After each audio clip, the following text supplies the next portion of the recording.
Assalamualaikum warahmatullahi taala wabarakatuh.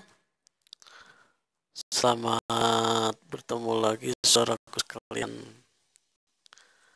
dengan saya admin Payung Hitam yang akan membahas selalu tentang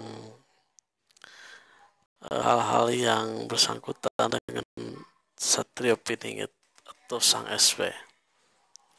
Pada kali ini saya akan membahas bagaimana cara mendeteksi keberadaan Satrio Piningit.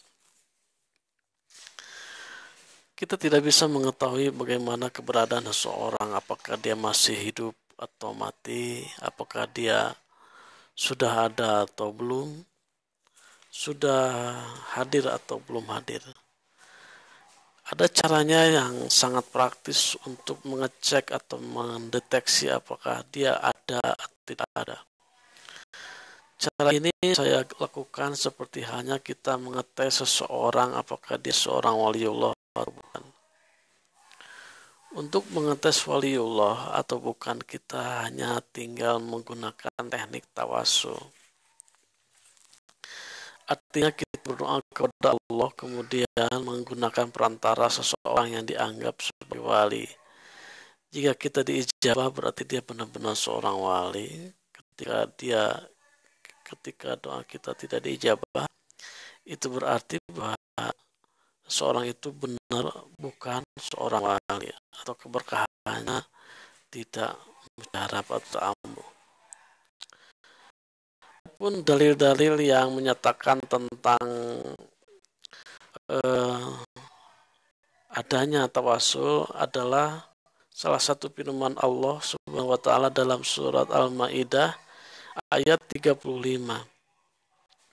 Ya ayyuhalladzina amanu taqullaha wabtagu ilaihil wasilah wajahidu fi sabilihi la'allakum tuflihun. Hai orang-orang yang beriman, bertakwalah kepada Allah dan carilah perantara mendekatkan diri kepadanya dan berjihadlah pada jalannya supaya kalian bahagia. Quran surat Al-Maidah ke-35. Kata wasilah artinya perantara dalam ayat di atas jika ditinjau dengan disiplin ilmu usul fikih termasuk kata umum sehingga mencakup berbagai macam perantara.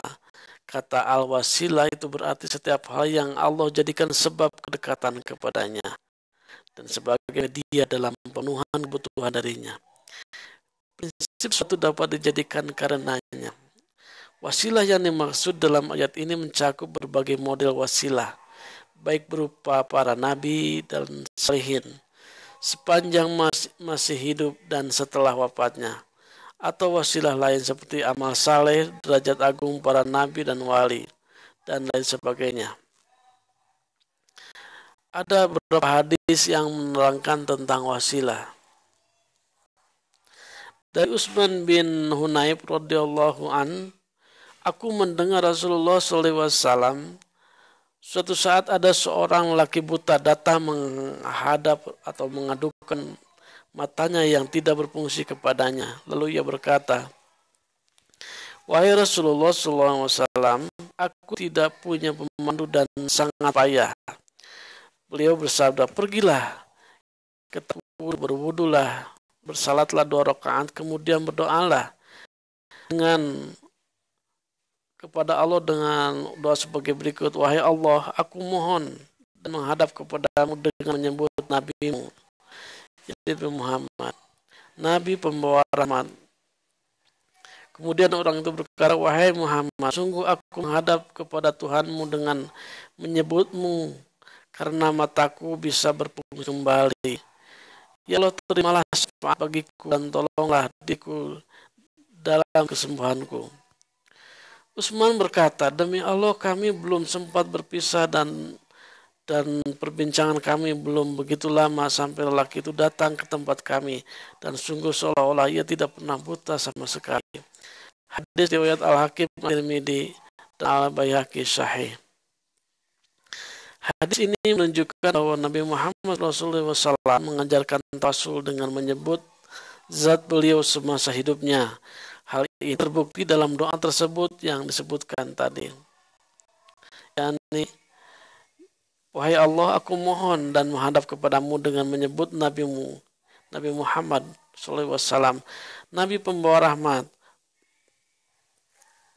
Jadi di dalam hadis tadi disebutkan bahwa Rasulullah menyuruh seorang orang buta untuk berdoa kepada Allah dengan menyebut nama Nabi Muhammad sebagai Nabi pembawa rahmat, dan dia menjadi sembuh. Kemudian ada hadis yang lain yang menceritakan tentang tawasul juga, yakni sahabat Nabi. Diriwayatkan dari Anas bin Malik, sesungguhnya Umar bin Khattab radhiyallahu an ketika masyarakat tertimpa paceklik, dia meminta hujan kepada Allah dengan wasilah Abbas bin Abdul Muttalib. Dia berdoa, ya Allah, dulu kami bertawasul kepadamu dengan perantara Nabi kami, lalu kami diberi hujan. Kini kami bertawasul kepadamu dengan perantara paman Nabi kami, berikanlah kami hujan. Perawi hadis mengatakan mereka pun diberi hujan. Hadis riwayat Bukhari. Dari hadis di atas jelas sekali bahwa Sayyidina Umar radhiyallahu an memohon kepada Allah dengan wasilah Abbas paman Rasulullah SAW, padahal Sayyidina Umar lebih utama daripada Abbas, dapat memohon kepada Allah tanpa wasilah. Dengan demikian tawasul dengan orang saleh yang masih hidup diperbolehkan. Berbicara pada beberapa keterangan di atas terkait bagaimana Islam memandang tawasul dengan orang saleh yang masih hidup. Jadi dengan tiga dalil tadi, kita simpulkan bahwa dengan bertawasul kita bisa mendapatkan apa yang kita inginkan berdoa kepada Allah. Nah, untuk mendeteksi keberadaan sang satria piningit, kata Nabi atau kata Rasulullah dalam hadis disebutkan bahwa dia adalah sosok yang hadirnya membawa rahmat. Kalau deteksi keberadaan satria piningit dengan cara bertawasul, kalau benar-benar satria piningit sudah ada, insya Allah akan diijabah doanya, karena sama seperti apa yang dikatakan Rasulullah, yakni pembawa rahmat hadirnya. Kita hanya berdoa, ya Allah, kabulkan keinginanku, kemudian dengan nama guru kami atau imam kami, yaitu Imam Mahdi atau satria piningit, semoga Allah mengabulkan doaku. Jadi kita bisa berdoa kepada Allah dengan menggunakan nama sang satria piningit atau Imam Mahdi. Kalau beliau sudah ada atau sudah hadir dan diberi rahmat oleh Allah, insya Allah hajat kita akan dikabulkan. Jadi salah satu cara untuk mendeteksi kehadiran beliau itu dengan cara bertawasul, seperti apa yang diungkapkan oleh Rasulullah dan para sahabat, serta yang dituliskan dalam dalil Al-Quran, surat Al-Ma'idah ayat ke-35. Seperti yang saya uraikan tadi.